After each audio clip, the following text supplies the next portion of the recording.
Joining us now, Congressman Denver Riggleman, Republican District 5, that's the south side of Virginia, stretches basically from Lynchburg all the way down to Danville. It's the biggest district in probably the entire Southeast.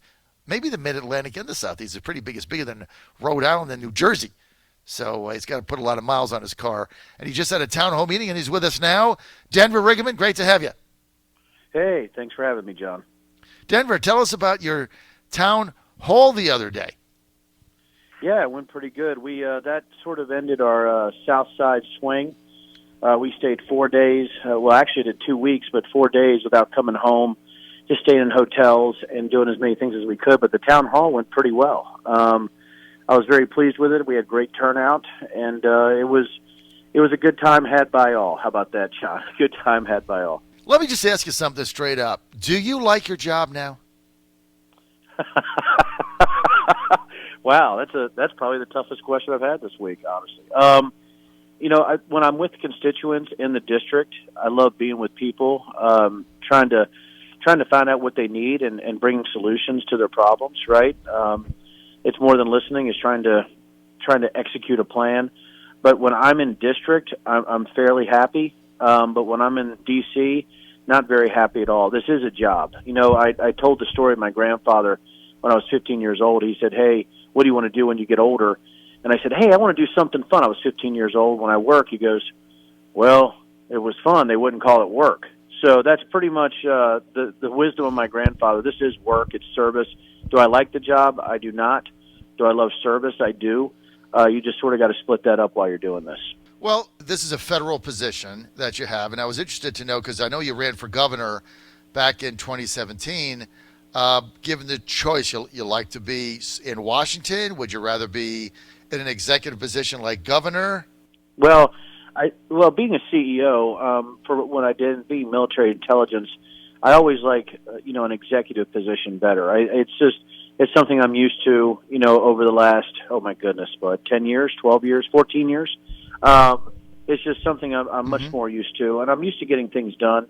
It's difficult in any executive position. I do understand that, but I love my Commonwealth. And for instance, when we were talking rural broadband, with my rural broadband roundtables this weekend, a lot of the issues are at the local and state level, and we should try to deconflict, local, state, and federal. But local and state has a huge responsibility in infrastructure growth in the Commonwealth. And I was excited that, I was more engaged, on the state level, because the federal level, we can do block grants and things like that, which I've done. But there's just so much that can be done at the state level because the federal government moves fairly slow. And it just seems to me that looking at all the things that need to be done, I really enjoy an executive position much more than a legislative position. Right. Well, it's one of those things where, as somebody like me that covers federal politics and is basically based in Washington, D.C., I prefer you there because I know you're keeping them honest, which gets me to the honest question. You've been in intel your whole career, Denver. Let's get to Jim Comey yesterday, Bill Barr and the IG saying after the breaking this thing down, saying that, look, he was creepy. He did things that were nefarious. He was a leaker. He was a liar, but there's no criminal wrongdoing. He's just discredited. And Comey then says, I've been exonerated. What did you make of that? Comey is that kind of individual in a professional way. And you talked about intelligence, right, John? And, I did it, at the federal level, right, as a military intelligence officer, then in the private sector as a CEO, a contractor for NSA, then a CETA contractor, which meant I acted for the government, and then went and became a CEO. And guess what I tried to do that whole time was be professional and honor my oath to the Constitution, but also my lifetime responsibilities to being an intelligence officer. I don't think people know that. The FBI takes virtually the same oath that I did, and that's to protect the Constitution. And when you have somebody as unprofessional as Comey, it actually starts to, I think it discredits the agency at some point. And individuals inside the FBI need to take control of that agency back as far as professionalism. Comey discredited himself, right? But he also discredited the FBI, and he discredited the whole notion of a professional investigative process. And I think it's a shame that we went through years of this with these kind of individuals running investigations. It really should concern the American people that we have those who would politicize every single thing based on wanting to sell a book or having some kind of political proclivity. And that's a shame. And that's why people like me are running for office, I think, John. We just had it. We're just done with these type of individuals who don't know what a note to the Constitution actually means. So, Denver Riggleman, what happens next? Well, I think you're seeing, you know what question I didn't get at the town hall, John? Nothing about the Mueller report. Mm-hmm. Nothing about Trump being a Russian spy. Nothing about collusion, because all that is done. And I think what happens next is that the Democrats are going to shift their narrative, because that's done. That's over. There's nothing there. So now they got to shift their narrative, and now the next narrative you're going to get is the Trump is a racist narrative. The president, doesn't care about people narrative. They're going to try to continue with the kids in cages narrative, which now is being completely that's going down the road, because I've been down there myself to the border. I've had eyes on. We know really what the issues are, and that's a porous border with Congress being unable to act because of a Democratic majority. So those are the real things that are happening. So they're trying to find other things that are really just straight up lies, and they're just going to try to change their narrative because the Mueller report is done. I think that's what happens next. But as far as what happens to Comey or other people, I think this investigation now continues. Well, yeah, I mean, look, they're investigating all the investigators that did this. Comey's just the first one. But, I've had a lot of pushback from my audience today because my view has been I trust Attorney General Barr. He did his analysis. The IG Horowitz worked on it. They came to the conclusion that they didn't want to indict him for whatever reason. And so I think, you take that at face value. And I got to tell you, Denver, I'm more interested on what Republicans are going to do going forward to win a majority in Congress, save Virginia from political Armageddon, which they're faced with in the next 70 days, and getting Trump reelected than worrying about who we indict of past stuff. I just think it's a waste of energy. We are aligned. It's just a waste of time. We are one mind on that. I've been all over the district fundraising for delegates. I've been everywhere. And that is what we have to do. We got to make sure we secure the Commonwealth first, right? And then we got to secure the majority back in the House of Representatives. I think we move forward and start presenting policies that work. I think we put policy over politics. If we can do that, and we can stay in line with solution-based ideas, I believe that's the way to go forward, and to attack the Democrats on the ridiculous policies that they have. They're pouring money into the Commonwealth. Pouring money. Millions will come from outside sources to try to get Democrats elected. So Republicans need to, get in the fight and stop worrying, about the chattering class and what's happening on CNN or MSNBC. It's time to go to work. And I think that's what we need to do right now. Okay, Denver, I agree with you right now. If the election in Virginia was held today, Republicans would lose everything, right? They're behind in the generic polls. Every key major race they're losing. They're losing suburban women, and all we're getting is infighting and backbiting and worrying about who indicted James Comey. And I've been ringing the bell here, the alarm bell, all week, because if Republicans don't get together and understand the gravity of this coming election in Virginia and what it's going to mean, a lot of people sitting on their hands, they don't like this or they don't like that. And meantime, they're going to lose. And Denver, these aren't the Democrats that you and I know back from the day, right? I mean, no. These are radical, left-wing progressives that are going to have a third late trimester out of the birth canal abortion. They want to confiscate your guns, and if you own a semi-automatic firearm, you're going to be a felony. I mean, they're going to get rid of right to work. This is all going to happen in 2 weeks. Look, Alfonso Lopez, liberal, progressive, Northern Virginia. Know what he said? You put us in charge, and the things that we've been working on for a decade, we're going to do in 2 afternoons. These people are not messing around, Denver. No, they will fundamentally change 400 years of Virginia history. We are in 2 days. Bill Stanton, in 2 days. But they're not going to wait either. As soon as they're sworn in, it is going to be rapid fire, and they will fundamentally change Virginia. And what you're going to have is a split in Virginia. And here's the one thing people need to realize. This entire Commonwealth becomes blue. There's no more purple. We are Massachusetts. We are California. That is what we are. And if the Republicans don't stop destroying each other, we have got to become a party of unity. We've got to become a big tent party.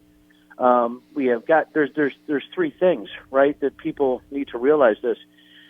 Everything that Democrats point out is the government being in your life, controlling every aspect of your life. It's an authoritarian type of mindset that springs from really socialism or Marxism, right? It's Karl Marx followers. Yes. And I think people are afraid to say that, John. The things they're talking about is complete government control of your life. And, Republicans have always been about freedom, right? Low taxes, limited government, rule of law, like securing the border, ensuring that we're doing things the right way. All that stuff goes away. Just forget about it. It's done. So that's why this is a scary time for the Commonwealth. Denver Riggleman with us. Denver Riggleman, Republican Congressman, 5th District, Virginia. That is the South Side area. Got to read a text here I got from Senator Bill Stanley in your district. He says, thanks, John. I'm in Richmond in court today. Love me some Denver. So you got a fan there in Senator Stanley talking about you. Denver, I want to get to the G7 meeting and the president's deal with Japan and the China situation. Huge bilateral trade agreement with the Japanese kind of went unnoticed by the fake news lying media. They wouldn't even talk about it. Millions and millions and millions of dollars of farm goods going to be purchased by Japan as we increase that. And then, of course, obviously we've got the president standing strong on China. He's going to wait this out, and he's trying to bring our supply chain back. We had Agriculture Secretary Sonny Perdue the other day. He was with you in Southeast Georgia in your district at Roslyn Farm, I believe. Tell us a little about that visit with the secretary and what your farmers are saying. Well, I started the first real agriculture advisory committee in the 5th District, which I'm really excited about. The farmers are excited about the Japan deal. There's the other thing that people have, I don't want people to forget, is the failure of the Democratic majority to bring the USMCA to a vote. That would also help the 5th District on a level, right? And talking to, Sonny, he really knows the USMCA is vital. People need to realize with a rural district, 65% rural, bigger than the state of New Jersey, our biggest commodity is agriculture. You're looking at dairy, you're looking at timber, you're looking at tobacco, you're looking at the resurgence of hemp, you're looking at banking, those specific type of commodities, all the things that I've been working on. So USMCA, Japan is huge. Of course you didn't hear anything about it, John. I mean, it's good news for the president, right? And to China, when you're seeing what the crackdown in Hong Kong, specifically last night, with imprisoning leaders, of the protests, I think China's feeling the pinch, and I still believe we'll get a deal with China. It is hurting us, but I'm telling you, John, since I have talked to farmers, I've talked to thousands of constituents, hundreds of farmers. The real deal, too, is adverse wage effects for H-2A, which we talked about with Sonny Perdue. We talked about the labor issues in the 5th District and how we're lacking labor, not only in advanced manufacturing, but farm labor, which we're running out of people. We're losing population in Southside. So there's a lot more than just the China trade deal. We have USMCA. We have Japan. We have other good things happening. China hopefully will work itself out. We will get a deal with them. But there's so many other things we can do to help agriculture in this district beyond just the China trade issue. Those are facts. That is truth. And it's not the Joe Biden thing, right, where we choose truth over facts, right? I choose facts. So that's what we do. And that was the discussion with Sonny Perdue. But I'm very proud of our Agriculture Advisory Committee and the farmers on that. So I talked to Congressman Bobby Scott yesterday, chairman of Education, Labor, Commerce, your colleague, common sense. Bobby Scott's a common sense guy. He really does try to do the right thing, as you know. And I asked him, why isn't USMCA on the table? And are you going to vote for it? I mean, what is the holdup in the House? You're in leadership. And he said to me that, well, I can't make a commitment on it because I don't know, there's not a final bill. And so there's no final bill that I can vote on. What is he talking about? Done. That's not true. And I think when he's talking about, well, I don't think Bobby Scott's lying. I think it's just there's already an agreement in place for USMCA with a compare and contrast from NAFTA that you can get from the USDA that breaks it down the line. Now, he could be talking about that there might be some things being added in conference, or the Democrats are trying to add some things to a final bill, which is possible. But the USMCA has not been out there. I mean, the USMCA has been out there for some time in a completed form, and it should have been brought to a vote. The only reason it's not is because of Democratic leadership. That is really it. I mean, there's no you can dance around it all you want to, but it's about Nancy Pelosi. So maybe Bobby Scott hasn't seen a final bill from his leadership, what they want to do, but the USMCA has been out there for some time. Well, then how do you get a bill? I mean, wouldn't the bill reflect exactly what the agreement is that the countries have agreed to? I mean, you can't change the agreement. Yes, well, they're trying to. They said there's some tweaks, and everybody's just shaking their head because really what they're doing is they're slow-rolling this, trying to find another issue to attack the president on, because this USMCA deal is a win. It is a win. It's a win for the American people. And that's what the Democrats have forgotten, is that this is about service to other people, not about service to their own party, and service to those principles that we talked about earlier, which are anti-free market, they're anti-capitalism, but what they really are is anti-choice for people. And that's the education we have to give young people too. Socialism really just means no choice in your life. That's what it is. And when you hear people like, oh my goodness, presidential candidates talking about nationalizing industries, people should automatically reject that. This is just it's a low intellect, sort of bizarre argument against the incredible accomplishments of the United States economy since our inception. And I think people need to realize that. Denver Riggleman, we're out of time. Thank you for being with us. Congressman Denver Riggleman, Republican 5th District, Virginia.